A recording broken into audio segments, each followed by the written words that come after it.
जनाबे फातिमा जिगरे रसूल के आगे शहीद हो के किया माँ को सुर्ख रू तुमने।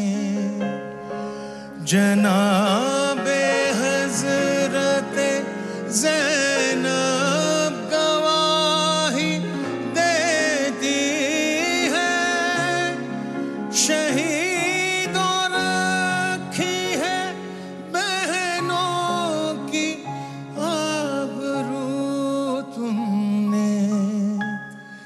वतन की बेटियां माए सलाम कहती हैं, ऐ राहे हक के शहीदों।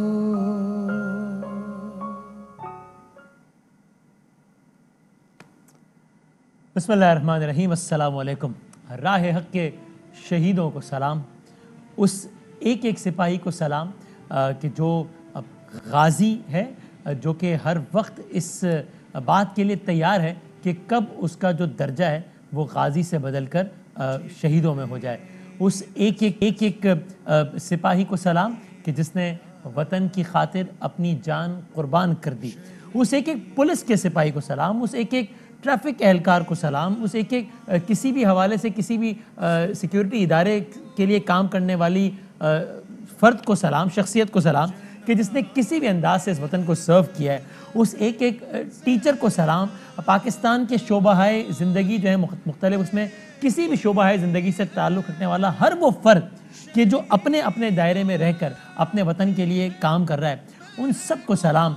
शोहदा के ख़ानवादों को सलाम, क्योंकि जाने वाले तो चले गए और यकीनन वो तो खुदा के यहाँ से रिस्क पा रहे हैं, लेकिन पीछे जो रह जाते हैं उनके लिए बहुत बड़ा सदमा होता है। उनके लिए उससे बड़ा सदमा होता है अपने प्यारों के, किसी का बाप, किसी की माँ, किसी का बेटा, इन सब लोगों की जुदाई बर्दाश्त करना। तो आज यौम दिफ़ाए पाकिस्तान पर उन तमाम तर लोगों को दिल की अतः गहराइयों से बहुत सलाम कि जिन्होंने किसी भी कैपेसिटी में इस वतन को सर्व किया है। और हमने कल रात से आप ये खुसूसी नशरियात भी देख रहे हैं ARY न्यूज़ पर, फिर आपने आज अब से कुछ लम्हात पहले जो GHQ में तकरीब हुई वो भी देखी। तो हमने जोश और जज्बात से भरपूर सारी बातें की जो कि करनी चाहिए, एंड वी मीन इट, जो कुछ हमने कहा।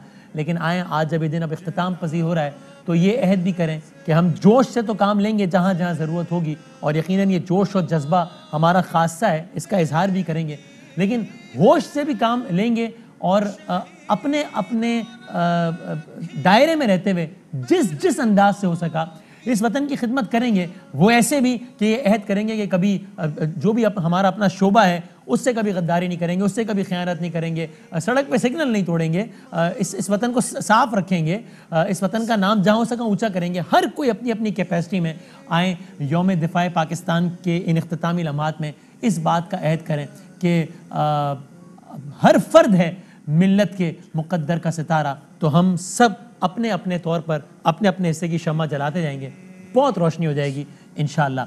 अब से कुछ देर पहले अफ़वाज पाकिस्तान के सरबरा जनाब जनरल क़मर जावेद बाजवा साहब ने भी इस बावक़ार तकरीब से ख़िताब किया और बैरूनी और अंदरूनी ख़तरात का तज़किरा इन अल्फाज में किया। हकीकत भी सब पर रोज़े रोशन की तरह आया होनी चाहिए कि इस अर्ज़ पाक पर किसी पुरतशद्दुद रवैये या इंतहा पसंदी की अब मज़ीद कोई गुंजाइश नहीं। ताकत का इस्तेमाल सिर्फ और सिर्फ रियासत का इख्तियार है। किसी फ़र्द या ग्रोह को असले की नुमाइश और इस्तेमाल की इजाज़त नहीं होगी। किसी शख्स को भी या ग्रोह को इलाकायत, लसानियत, नज़रिए और मज़हब की बुनियाद पर रियासत को ब्लैकमेल करने की इजाज़त नहीं दी जाएगी। तो बड़ा ही अहम बयान, उसमें बहुत बात होगी। हम आने वाले प्लान में भी इस पर बात होगी, लेकिन आज के इस दिन के इख्तिताम पर आइए उन तमाम तर माओं को खुसूसी सलाम पेश करें जिन्होंने इस वतन पर अपने लख्ते जिगर कुर्बान किए। जब जाते हुए तुमने गले मुझको लगाया था, अमान अल्लाह कहा मुझको, मेरा बेटा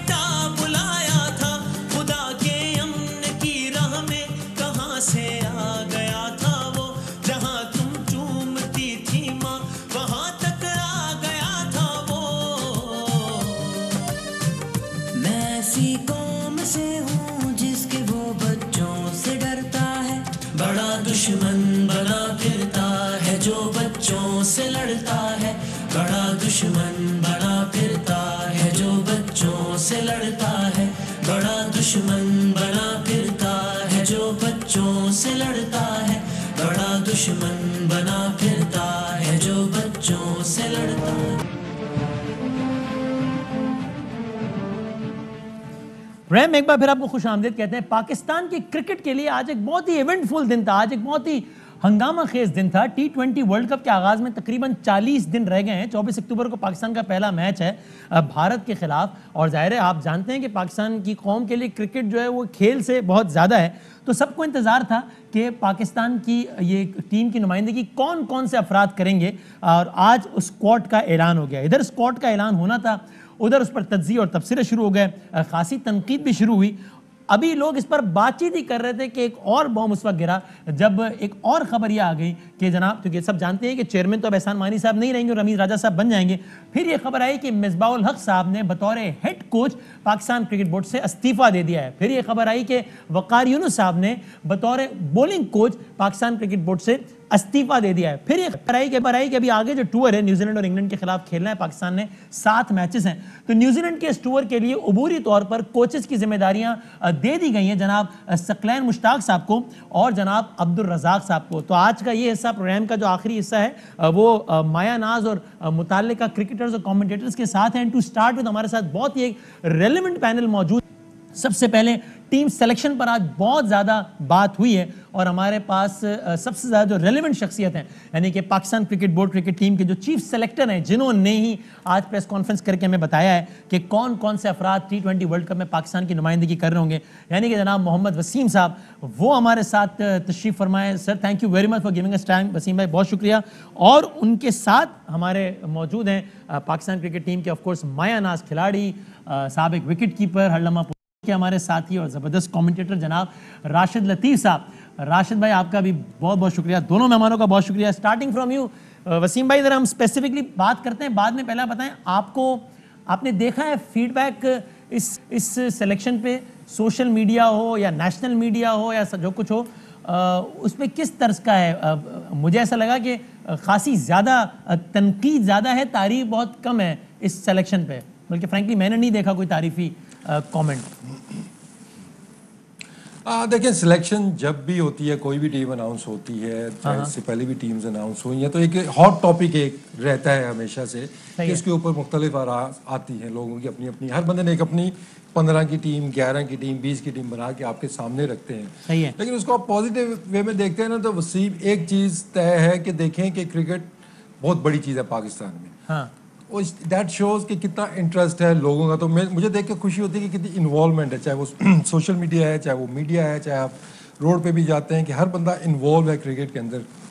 तो इनकरेजिंग चीज़ हमारे लिए ये है कि कितने लोग इसमें इन्वॉल्व हैं। आपके लिए कोई भी क्रिटिसिज्म इसमें से सरप्राइजिंग नहीं है? अगर हम पॉलिटिकल पॉलिटिकल कह रहा हूँ, क्योंकि मैं सियासत पे प्रोग्राम करने का ज़्यादा आदी हूँ, तो अगर हम स्पोर्ट्स कमेंटेटर्स के ही कमेंट्स ले लें, अभी मासेस को छोड़ दें, तो भी आपके लिए कोई कमेंट सरप्राइजिंग नहीं है उसमें से? यार ये क्या बात कर रहे हैं?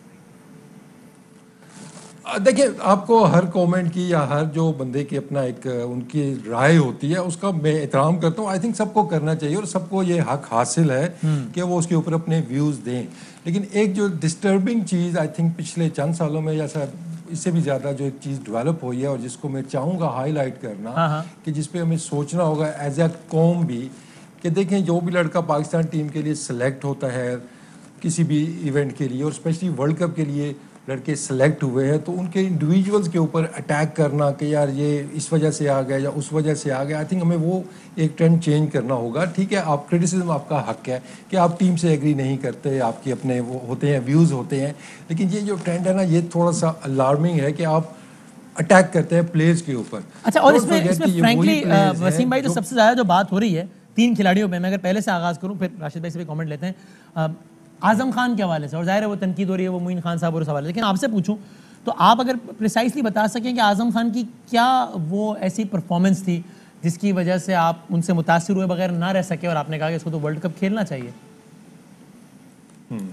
देखिए, इसमें आपको जो सिलेक्शन के अंदर एक वाज़ेह चीज़ जो राशिद भाई को ऑलरेडी समझ आ गई होगी कि इसको आप में एक डायरेक्शन नज़र आती है इस टीम के अंदर कि कुछ चीज़ें ऑब्वियसली जब मैंने चार्ज संभाला था तो मैंने शुरू में ये बात की थी कि ये हमारा एक्सपेरिमेंट फेज़ है कि वर्ल्ड कप तक चंद अर्सा पहले तक हम एक्सपेरिमेंट करेंगे कि जहाँ जहाँ हमें प्रॉब्लम्स हैं वो एरियाज हमने आइडेंटिफाई किए स्पेशली मिडिल ऑर्डर का और उसमें आपको काफ़ी चेंजेस नज़र आए, काफ़ी प्लेयर्स को मौके दिए गए और उसके अंदर अनफॉर्चुनेटली कोई भी प्लेयर उस तरह से अपनी जगह सीमेंट नहीं कर सका।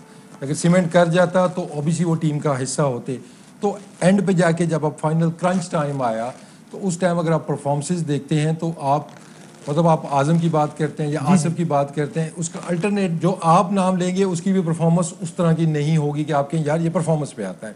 तो फिर एंड में यानी अगर मैं अल्टरनेट नाम लूं, अगर कि हमें एज अ विकेट कीपर हमें कोई दूसरा विकेट कीपर चाहिए था तो रोहेल नज़ीर एक बेहतर मुतबादिल नहीं थे आपके ख्याल में? इफ नॉट सरफराज, चलें अगर हम बात छोड़ भी दें तो नॉट रोहेल। आजम ने टोटल 3 T20 खेले, 6 रन बनाए इंटरनेशनल। 3 मैचों की परफॉर्मेंस पे आप जज तो नहीं कर सकते, ठीक है। बात में जिस तरफ आ रहा था कि रोल बेस्ड सिलेक्शन हुई है कि टीम की रिक्वायरमेंट क्या है। देखिए हमारा आपने भी आइडेंटिफाई किया होगा, हर बंदे की जुबान पे था कि मिडिल ऑर्डर हमारा प्रॉब्लम चल रहा है। तो इसमें आपको फोकस नजर आएगा हमारा मिडिल ऑर्डर के ऊपर। शायद चंद लोग ये भी ख्याल करेंगे यार ओपनिंग पे शायद ध्यान नहीं दिया गया, ओपनिंग हमारा मसला नहीं था, हमारा प्रॉब्लम था मिडिल ऑर्डर का। और इस सिलेक्शन में आपको फोकस नजर आएगा कि हमारा मिडिल ऑर्डर के ऊपर है। और दूसरा एक आपको डायरेक्शन नजर आएगी कि हमने किस ब्रांड की क्रिकेट खेलनी है और किस तरह से हमने आगे वर्ल्ड कप में अप्रोच करना है। कुछ चीज़ें जो हमने देखी हैं, जो हम सीरीज़ जीते भी हैं उसमें, लेकिन उसमें कुछ चीज़ें हमने आइडेंटिफाई की थी कि यार ठीक है at the moment we are winning, ये हमें रिजल्ट्स मिल रहे हैं, लेकिन अगर हम बड़ी पिक्चर देखते हैं कि वर्ल्ड कप में हमें क्या अप्रोच चाहिए, बाकी जो बड़ी टीमें हैं उनकी क्या अप्रोच है, तो उसको देखते हुए फिर ये रोल बेस्ड सिलेक्शन की गई है कि we need more fire in the team, more power in the team. तो इसमें आपको हाई स्ट्राइक रेट वाले आपको बैट्समैन नजर आएंगे। मैंने जो सवाल किया कि वसीम भाई यानी आजम की अगर हम प्रिसाइसली बात कर लें, फिर बाकियों की भी प्रिसाइसली बात कर लेंगे, तो इसमें आपने प्रिसाइसली पावर कहाँ देखा कि यार ये देखो ना ये इतना परफॉर्मेंस ही तो हमने उठाया इसलिए? देखिए आजम का जो स्ट्राइक रेट है इस टाइम वो पाकिस्तान में सबसे ज़्यादा अगर आप देखते हैं T20 के अंदर वो आपको नज़र आएगा। अगर आप क्रिटिकली उसके अंदर और ज़्यादा डिटेल्स में जाते हैं तो eight the moment he has the best record against spin bowling. वो दुनिया के जितने भी बैट्समैन हैं he is the best striker. और ये मैं नहीं कहता, ये आपका डेटा कहता है और आपकी जो पूरी एक साइंस है वो कहती है कि eight the moment he is the best option against the spin bowling. और उसमें वो बड़े बड़े नामों से आपको ऊपर नजर आएगा। I think his strike rate is over 200 against the spin. Track record ये भी कहता है ना वसीम साहब, किसी को अगर निकालना होता है तो हम कहते हैं जी वो एवरेज बुरा है, और उसी को रखना होता है तो हम कहते हैं स्ट्राइक रेट अच्छा है। तो ठीक है भाई, देखिए एवरेज स्पेशली अगर मिडिल ऑर्डर की आप बात करते हैं वहाँ पे एवरेज मैटर नहीं करती है। वसीम उसमें क्लियरली है कि आपको 20-30 रन भी आपको मैचेस जिताते हैं, तो वो 10 बॉलों पे आप करते हैं, 8 बॉलों पे करते हैं। वो इम्पैक्ट प्लेयर्स की जो बात मैं कर रहा हूँ कि हमने इसमें 3 से 4 इम्पैक्ट प्लेयर्स डाले हैं कि जो मैच को चेंज कर सकें। कुछ स्टेबिलिटी वाले बैट्समैन भी हमारे पास मौजूद हैं, लेकिन मोस्टली हमारे पास मिडिल ऑर्डर में वो प्लेयर्स हैं जो कि इम्पैक्ट डाल सकते हैं, गेम को टर्न अराउंड कर सकते हैं। तो उसमें एवरेज इतनी ज़्यादा मैटर नहीं करती, स्ट्राइक रेट करता है उसमें कि आपने समटाइम 5 बॉलों पे आपने 15 रन करके आपने मैच जिता दिया। दूसरी तरफ आप देखेंगे कि किसी ने 30 बॉलों पे 35 किया हुआ है, लेकिन वो टीम के काम नहीं आया है। एवरेज उसमें बिल्कुल रूल आउट नहीं कर रहा, लेकिन जिस स्पेसिफिक रोल के लिए हम देख रहे हैं कि 5-6 नंबर पे आपके सामने एविडेंसेस भी होंगे कि उनकी बैटिंग आती है आखिरी 3-4 ओवरों में, तो वहाँ पे आप एक्सपेक्ट नहीं कर सकते कि उसकी एवरेज भी 35 की होगी या 40 की भी होगी। ठीक है, so that is the reason कि वहाँ पे स्ट्राइक रेट इंपॉर्टेंट होता है। मैं जरा इस पे राशिद भाई आपका भी जरा कमेंट चाहूँगा। आप बताइएगा कि एक तो वसीम भाई कह रहे हैं कि जब भी सिलेक्शन होती है, चूंकि कौम इतनी ज़्यादा कंसर्न है क्रिकेट के हवाले, तो सब तज्जिए दे रहे होते हैं क्योंकि सबने अपनी प्लेइंग 11 बनाई होती है। आपके ख्याल में ये वाला क्रिटिसिज्म भी राशिद भाई वैसा ही है जैसा हर सिलेक्शन में होता है या नहीं? क्योंकि मेरी ये राय है, जो कि गलत हो सकती है, कि मैंने रीसेंट पास में इतना क्रिटिसिज्म किसी वर्ल्ड कप स्क्वाड पे मैंने नहीं देखा सिलेक्शन में। आपके ख्याल में भी ये जरा कुछ ज़्यादा ही क्रिटिसिज्म है या वो रिवायती क्रिटिसिज्म है जो हमेशा हर सिलेक्शन पे होता ही है कि यार इसको नहीं लिया, इसको नहीं लिया? मुझे तो लगता है कि ये मोहम्मद वसीम और मैं काफ़ी अरसे के बाद एक साथ प्रोग्राम कर रहे हैं, यादें ताज़ा हो गई और ये आपकी मेहरबानी है कि चीफ सेक्रेटरी साहब हमारे सामने हैं, कटहरे में खड़े हुए हैं, उनकी मेहरबानी। सोशल मीडिया का दौर है, सोशल मीडिया का दौर है। अब पहले 5 साल पहले, अगर 4 साल पहले या 3 साल पहले कोई टीम बनाऊँ तो शायद इतना ज़्यादा लोड नहीं होता था। अब हर एक के पास मोबाइल है और वो अपनी टीम बना के भेज देता है। अच्छी टीम बनाए, बुरी टीम बनाए, क्रिटिसिज्म तो होना ही है। ये अच्छी टीम है या बुरी टीम है? चंद सवालात देखिए खेलने के बाद देखिए बहुत इजी है, मैं इसको बुरी टीम खेलने के बाद तो हम जैसे को पता लग जाएगा ना, लेकिन आप तो जरा वैसे बताएं। नहीं, मैं जा रहा हूँ। 2009 में एक टीम बनी थी जिसमें चीफ सेलेक्टर कादिर मरूम साहब थे, उन्होंने रिजाइन कर दिया था कि मेरे मतलब की टीम नहीं है, और टीम इतनी अच्छी भी नहीं थी शायद, क्योंकि कुछ नए प्लेयर थे जिसमें उमर अकमल पहली दफ़ा खेल रहे थे, मोहम्मद आमिर पहली दफ़ा खेल रहे थे, फवाद आलम हो जाएं या शादेब हसन हो जाएं, ये पहली दफ़ा खेल रहे थे। वो पाकिस्तान वर्ल्ड कप जीत गया, T20 world cup 2009 under Yunus Khan. तो हम क्रिटिसाइज कर सकते हैं, हम उसके ऊपर बात कर सकते हैं। आजम खान की बात की, ठीक है यंग टैलेंट है सारा है, लेकिन मुझे थोड़ा सा सवाल पूछ सकता हूँ कि उनके आगे विकेट कीपर लिखा हुआ है। बैट्समैन करते शायद मैं सवाल नहीं करता, मैं सवाल सिर्फ एज ए विकेट कीपर, क्योंकि मैं भी विकेट कीपर रहा हूँ, खेलता था, थोड़ा बहुत खेला है। तो यहाँ पे मुझे क्वेश्चन है कि किस T20 के मैच की परफॉर्मेंस पे आपने wicket keeper as a wicket keeper select किया है। क्वेटा ग्लैडिएटर्स से पाकिस्तान के कप्तान सरफराज अहमद कीपिंग करते हुए आए और वो 2 साल 3 साल ग्लव्स और नहीं उतारेंगे। सिंध की टीम में अगर देखते हैं वनडे में उन्होंने कीपिंग की है, लेकिन आपने सेलेक्ट करने के बाद एज ए विकेट कीपर लिखा है ना, तो वो क्वेश्चन मार्क है मेरे लिए।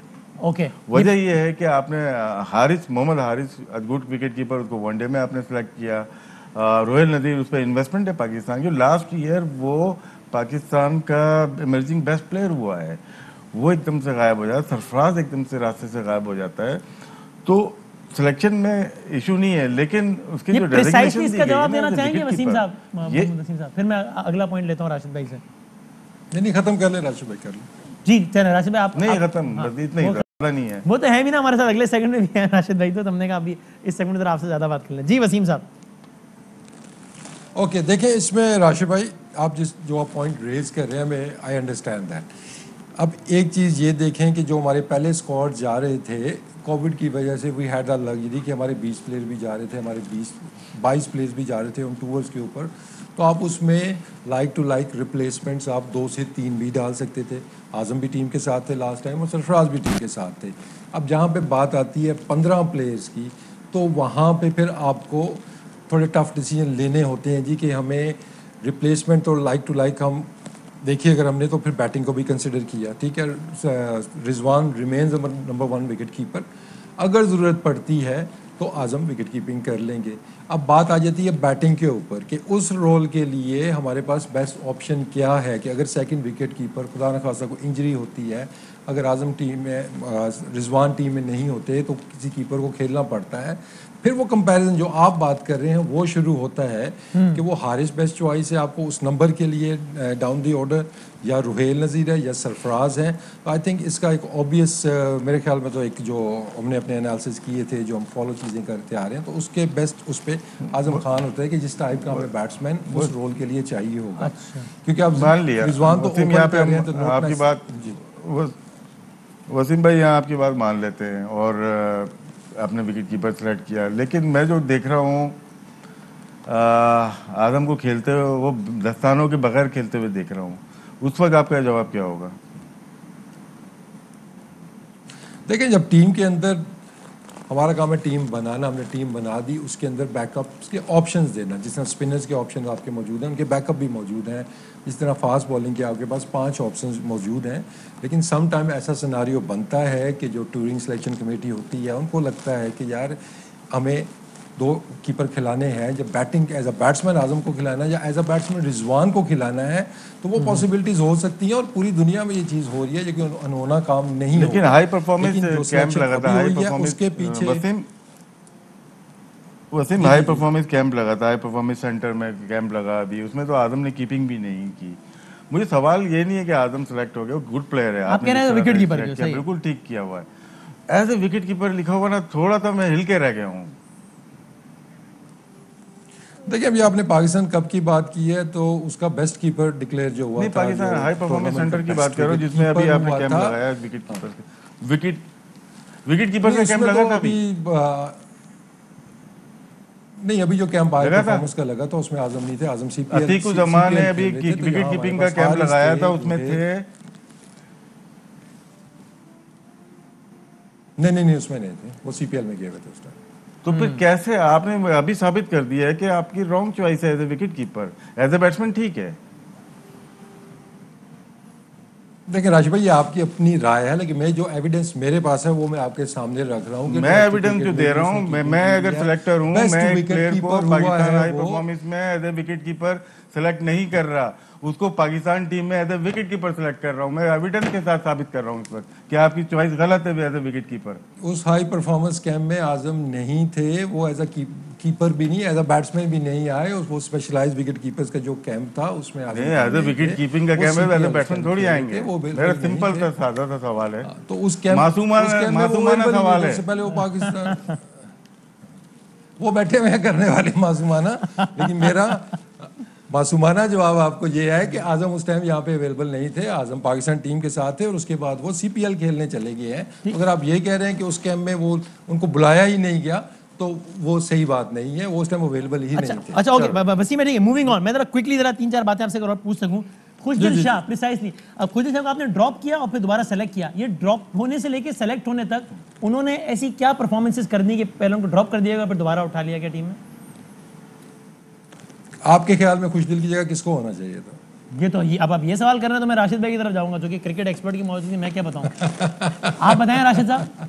देखिए जैसे मैंने वसीम आपको पहले एक्सप्लेन मेरी अपनी राय है, इसलिए मैं भी रिजर्व रखता हूं। थोड़ा सा मैं इस पे एक्सप्लेन कर दें, थोड़ा सा मैं, बस मेरे में बहुत सारी बातें हैं। मसलन क्या शोएब मलिक, जिसका यूएई की कंडीशन से ज़्यादा मुवाफिक थे, शायद वो ज़्यादा एक्सपीरियंस भी थे, टीम में बतौर मजमूई तजुर्बे की कमी लगती है, तो मेरी अपनी राय है, लेकिन मैं राशिद भाई के सामने क्या राय दूं, आप बताइए वसीम साहब। जी, उसको मैं थोड़ा सा वसीम पहले एक्सप्लेन कर देता हूँ कि देखिए हमने 8 से 9 प्लेयर्स ट्राई किए मिडिल ऑर्डर के अंदर, जिसमें जितने भी आप ये नाम ले रहे हैं, जो पिक हुए हैं वो भी और जो ड्रॉप हुए हैं वो भी। लेकिन जैसे मैंने पहले कहा कि उस तरह कोई सीमेंट नहीं कर सका अपनी प्लेस, उस तरह की बड़ी परफॉर्मेंस हमें कोई नजर नहीं आई, जिसकी वजह से convinced that Khushdil Shah is a better choice than Shoaib Malik. Wasim साहब देखें उस नंबर के लिए, उस रोल के लिए डेफिनेटली। अच्छा, तो ये मैंने पहले भी बात की कि जिस रोल के लिए जो बंदा पिक हुआ है, अगर उसका अल्टरनेट बेहतर ऑप्शन होता, definitely we would have gone for that position. तो नंबर 5-6 के लिए Shoaib Malik was not suitable, और उनका ट्रैक रिकॉर्ड भी उस पोजीशन के लिए नहीं है, और उस पर उनका इंटरेस्ट भी नहीं था। उनसे मेरी बात भी हुई थी, also wanted to play on top of the order. उन्होंने खुद मुझे ऑफर की थी कि मैं ऊपर खेलना चाहता हूँ, नीचे का मैं प्लेयर नहीं। अगर वो उस नंबर पे एग्री कर लेते तो शायद जगह बना पाते शोएब मलिक। नहीं देखिए, इट्स नॉट अबाउट एग्री, और ये प्लेयर एविडेंस बेस्ड चीज़ है ना, कि आपको जो टीम की रिक्वायरमेंट है कि इम्पैक्ट प्लेयर जो हमें नीचे चाहिए। क्योंकि देखिए हमें थोड़ा सा जो पास में इशू रहा है कि हमारे एक जैसे काफ़ी प्लेयर्स खेल रहे थे, जिसकी वजह से हमें वो जिसको कहते हैं ना कि इम्पैक्ट प्लेयर्स की एक कमी नज़र आती थी, जिसको देखते हुए हमने 3 से 4 प्लेयर्स ऐसे डाले हैं कि जो कि हाई स्ट्राइक रेट से खेल सकते हैं, और साथ साथ फिर आपको लेफ्ट राइट का कॉम्बिनेशन भी देखना होता है। तो मिडिल ऑर्डर में कंसिडरिंग कि यूएई के अंदर काफ़ी टीमें जो वो लेग स्पिनर्स या अपने लेफ्ट आर्म स्पिनर्स को ऊपर इंसार करेंगी। खुशदिल स्पिन को अच्छा खेलते हैं, लेफ्ट हैंडर हैं, तो वो उनका बड़ा एक वाइटल। राशिद भाई क्विक कमेंट आप भी कर देंगे जरा खुशदिल पे, आपका क्या ओपिनियन है राशिद भाई? एक क्विक कमेंट। ये खुशदिल गुड प्लेयर है, वनडे में भी बहुत सी परफॉर्मेंसेज है, ड्रॉप गलत हुए थे। मैं ये बोल रहा हूँ कि लास्ट टाइम ये जो ड्रॉप हुए थे खुशदिल गलत ड्रॉप हुए थे। वो अच्छे प्लेयर हैं और वो इस एज में है कि मजीद बेहतरी वो लेके आ सकते हैं। लेफ्ट हैंडर हैं, पावर हिटर हैं, बहुत कम पावर हिटर हैं पाकिस्तान में जो कि लंबी इनिंग खेलना जानते हैं। तो राशिद भाई इट इज़ ओके कि हम वर्ल्ड कप पे जा रहे हैं, और यानी Azam Khan 30 T20 matches, Khushdil Shah 9 T20 matches, Nawaz 16 matches, Mohammad Yusuf 4 matches, और ये वर्ल्ड कप की बात है। इनका जो फॉर्मेट पहले बन रहा था ना, मैं आपको रिमाइंड करूं कि देखिए हम 92 का वर्ल्ड कप जीते, उसमें नए प्लेयर्स देखिएगा। उसके बाद हम अगर चैंपियन ट्रॉफी जीते, उसमें नए प्लेयर्स देखिएगा। हम जो T20 वर्ल्ड कप जीते, जिसका राशिद भाई जिक्र कर रहे थे कि सारे नए प्लेयर्स इन्होंने गिनाए थे, तो ये प्रूवन फार्मूला है कि आपको यूथ और आपको एक्सपीरियंस का एक कम्बिनेशन चाहिए होता है, और जिसको हमने पूरा करने की कोशिश की है। देखिए हम एक्सपीरियंस प्लेयर्स की आप बात करते हैं, एक मिनट वसीम साहब अभी हमारी बारी आ गई है। देखें 92 के वर्ल्ड कप में आमिर सोहेल आए, इंजमामुल हक आए, मोइन खान आए, एक साल हुए थे इनको आए हुए। ये जो आप जो प्लेयर के नाम ले रहे हैं, ये 2-2, 3-3 साल से टीम के साथ अंदर बाहर हो रहे हैं। आप अगर बात करते हैं हसनैन को, अभी हसनैन नया नहीं है, ठीक है ना। शादाब नया नहीं है, खुशदिल नया नहीं है। एक आजम है जो कि न्यू प्लेयर है, अदरवाइज कोई भी नया प्लेयर नहीं है। चाहे नवाज की बात करें या रिजवान की बात करें या बाबर की बात करते हैं या शाहीन की बात करते हैं या हसनैन की बात करते हैं, एक भी नया नहीं है। मैं बात कर रहा था 92 के वर्ल्ड कप की, ठीक है चंद प्लेयर नए थे, 2009 में नए थे, 2017 में नए थे, लेकिन इस टीम में सिर्फ आजम एक प्लेयर ऐसा है जिसको अभी कम अरसा हुआ है वो पाकिस्तान टीम ज्वाइन की है। अच्छा, इसको मैं जरा आगे जरा टुवर्ड्स द कंक्लूजन लेके जाऊं तो हमारे जो कप्तान है बाबर आजम, वो ऑफ कोर्स ऑन बोर्ड है और इस टीम से बिल्कुल मुतमईन है। चीफ सेलेक्टर साहब जी डेफिनेटली देखिए, हमारा जो प्रोसीजर होता है, एक प्रोसेस होता है, उसको पूरा हम करते हैं। डिस्कशंस होती हैं, कैप्टन के साथ भी होती हैं, कोचेज़ के साथ भी होती है। उसके अलावा हमारी जो अपनी सिलेक्शन कमेटी है वहाँ पे भी चीज़ें डिस्कस करते हैं, एनालाइज चीज़ों को किया जाता है कि किस चीज़ की कमी है, कहाँ पे एरियाज़ हैं जहाँ पे हमें इम्प्रूवमेंट की ज़रूरत है। अब राशिद भाई जो बात कर रहे थे, आप राशिद भाई के वो लड़के को ड्रॉप हुए, लेकिन वो जैसे मैंने कहा था ना, वो एक एक्सपेरिमेंट फेज चल रहा था कि यार हम ट्राई आउट कर लेते हैं जितने भी हमारे पास ऑप्शंस हैं, ताकि आखिर में जाके हमारे पास हमें सबका पता हो कि कौन कितना है। तो वो उस स्टेज पे हम आके फिर हमने यहाँ पे देखा है कि आसिफ अली, ऑल दो कि उनकी परफॉर्मेंसेज उतनी बड़ी आपको नज़र नहीं आई हैं, लेकिन उस रोल के लिए उससे बेहतर हमारे पास ऑप्शन मौजूद था नहीं था। खुशदिल हमारे पास उस रोल के लिए एज अ लेफ्ट हैंडर, जैसे आपने भी एक्सप्लेन किया कि क्या उनकी क्वालिटीज़ हैं, उससे कोई बेहतर ऑप्शन मौजूद था तो नहीं मौजूद था। तो ये चीज़ें देखते एक और बात बताइएगा, ठीक है, ये आपको वसीम साहब एक बात और बताइएगा। आज एक और भी वो जो बड़ी खबर आई कि मिसबाह चले गए, वकायरों चले गए, मैं उस पर आपसे सवाल नहीं पूछता कि वो क्यों गए, क्योंकि ज़ाहिर है वो उनको आपसे सवाल पूछना नहीं बनता, लेकिन जो खबरें चली ना कि जनाब मिसबाह को सिलेक्शन पे इशूज़ थे। तो मेरा सवाल सिर्फ ये है कि ज़ाहिर है मिसबाह का इस्तीफ़ा तो बाद में आया, वरना वो हेड कोच तो थे उससे पहले। तो यानी ये जो हेड कोच थे हमारे, जब ये टीम आप अनाउंस करें तो उस वक्त तो थे मिसबाह, तो मिसबाह को टीम सिलेक्शन से तो कोई इशूज़ नहीं थे, वो उस पर ऑन बोर्ड थे जैसे कोई भी हेड कोच होता है और वो मुतमईन थे इस टीम सिलेक्शन से। देखिए उसमें वसीम जब भी डिस्कशन होती है, आई मीन राशिद भाई इस चीज़ के थ्रू गुजरे हुए हैं एज अ कैप्टन भी और यू नो कि टीम के मेंबर भी, कि ऑब्वियसली जो आपकी डिस्कशंस होती हैं उस पर कुछ आपके डिसएग्रीमेंट भी होते हैं, कुछ आप एग्रीमेंट भी करते हैं, लेकिन मैं ये क्लेम कर सकता हूँ कि हमारी जितनी भी पहले भी सिलेक्शंस हुई हैं उसके ऊपर कि एंड में जाके आपकी एक म्यूचुअल अंडरस्टैंडिंग होती है कि दीज आर द थिंग्स। ये जो आपने अनाउंस किया है स्क्वाड आज, उस पर भी म्यूचुअल अंडरस्टैंडिंग थी जिसमें उस वक्त के हेड कोच मिसबाह उल हक भी बिल्कुल मुतमईन थे इन इस प्लेइंग 11 पे। यह जो 15 खिलाड़ी आपने अनाउंस किए उसको देखें, उस पर हमारी बातचीत तो वेस्ट इंडीज़ में भी उनसे रब्ता था जब वो वहाँ पे थे, अनफॉर्चुनेटली वो उस टाइम आ नहीं सके थे, तो ऑन बोर्ड थे, वो भी हमारे साथ थे, डिस्कशंस का हमारा हिस्सा रहे थे। लेकिन एंड ऑफ द डे जब आप सजेशंस ले लेते हैं कैप्टन से भी, उनकी भी राय लेते हैं, कोच की भी राय लेते हैं, जो जो रेलिवेंट पर्सन हैं उनसे राय ली जाती है और उसके बाद ऑब्वियसली जो फाइनल डिसीजन होता है वो सिलेक्शन कमेटी का ही होता है, लेकिन सबकी राय उसमें शामिल की जाती है। बस क्विकली टुवर्ड्स द एंड, अगर मोहम्मद आमिर का वो इशू नहीं होता जो उनका है तो शायद वो जगह बना पाते या फिर भी मुश्किल ही होता बेस्ड ऑन हिज परफॉर्मेंस। देखिए अब वसीम उस पर ये तो मेरा तो एक सिंपल सा एक वो है कि देखिए मैंने सिलेक्शन करनी है अवेलेबल प्लेयर्स के अंदर से, सो ऑब्वियसली जो लड़का अवेलेबल नहीं है, इज़ रिटायर्ड, तो ऑब्वियसली वो कंसिडरेशन में नहीं आता है। तो अगर वो उन्होंने रिटायरमेंट ना ली होती और उनकी परफॉर्मेंसेज उनको बैक कर रही होती तो शायद हम उनको डेफिनेटली। और सर वसीम साहब बिल्कुल आखिरी सवाल, ये कहना ठीक होगा कि टेक्निकली स्पीकिंग तो 10 अक्टूबर तक का टाइम है, आप इस टीम में रद्दोबदल कर सकते हैं, लेकिन ऐसा उसी वक्त होगा जब कोई बड़ा ही एक्सेप्शनल केस हो जाए। अभी 7 मैचेस हैं, कोई एक खिलाड़ी जिस पर हम विदाउट नेमिंग एनीवन, जिस पर हम बहुत ही इन्हिसार कर रहे हो, वो बिल्कुल ही परफॉर्म ना करे, ऐसा कुछ बिल्कुल ही अनएक्सपेक्टेड सिनेरियो हो जाए तो तब्दीली होगी, वरना जाहिर आपने टीम यही सोच के अनाउंस की है कि इन्होंने खेलना है और अब कोई तब्दीली इस पर फर्दर नहीं होनी। ये मैं सही कह रहा हूँ? देखिए कोशिश हमारी यही थी कि एक क्लियर मैसेज चला जाए कि ये हमारे 15 प्लेयर्स हैं, इन्होंने वर्ल्ड कप खेलना है, लेकिन कोई भी एक्सेप्शनल केस आता है तो ओबीसी उस पर सोचा जा सकता है। लेकिन अभी जो हमारा प्लान है कि इन लड़कों को एक क्लियर मैसेज है, ये पूरी सीरीज आपने खेलनी है, अगली सीरीज भी आपने खेलनी है, उसके बाद यानी सिर्फ मीडिया तनकीद की बुनियाद पर या किसी की राय की बुनियाद पर अब कोई तब्दीली नहीं होने लगी, अब कोई अनएक्सेप्शनल केस हो गया तो अलग बात है, ऐसे ही? देखिए मीडिया तनकीद पे बात अगर वो उस पर टीम बनाऊंगा तो वो तकरीबन 70 से 75 प्लेयर्स की बनेगी, क्योंकि सबके अगर प्लेयर्स रखूंगा वो स्क्वाड थोड़ा सा बड़ा हो जाएगा। आपको पता है हर बंदे की अपनी राय है, लेकिन सीरीज़ आपके सामने यार वो फर्म बिलीव कि जो हमने 15 लड़के सिलेक्ट किए हैं वो परफॉर्म करेंगे और इंशाल्लाह वर्ल्ड कप में भी अच्छा परफॉर्म। थैंक यू, बहुत शुक्रिया चीफ सेलेक्टर साहब, chief selector Pakistan cricket board Mohammad Wasim साहब हमसे बात की अनाउंस की हुई टीम पे। ब्रेक लेते हैं, राशिद भाई से भी कुछ कमेंट लेने हैं, तनवीर साहब भी हमारे साथ होंगे, ब्रेक के बाद वापस आते हैं। वक्त कम है, मुकाबला सख्त है, इसलिए भाई स्ट्रेट टू यू तनवीर साहब, क्या आपने चीफ सेक्रेटरी साहब की बात भी सुन ली और क्या रहा है आपकी? देखिए ये बातें जो हैं मैं बहुत अरसे से सुनता हुआ आ रहा हूँ, ये प्रॉब्लम है वो प्रॉब्लम है। भाई ये ना कहें कि ये बुरा है, ये बताएं इसका मुतबादिल अच्छा है। सबसे पहले तो मैं ये बोलूँगा, मेरी क्रिकेट की हिस्ट्री में सबसे वर्स्ट किस्म की सिलेक्शन हुई है। उसकी वजह ये है कि ना फखर जमान है उसके अंदर, ना शर्जील है। शोएब मलिक की वो बात कर रहे हैं, वो कह रहे जी नीचे के पांचवें छठे नंबर पे यूएई में शोएब मलिक से बेस्ट प्लेयर तो कोई भी नहीं है।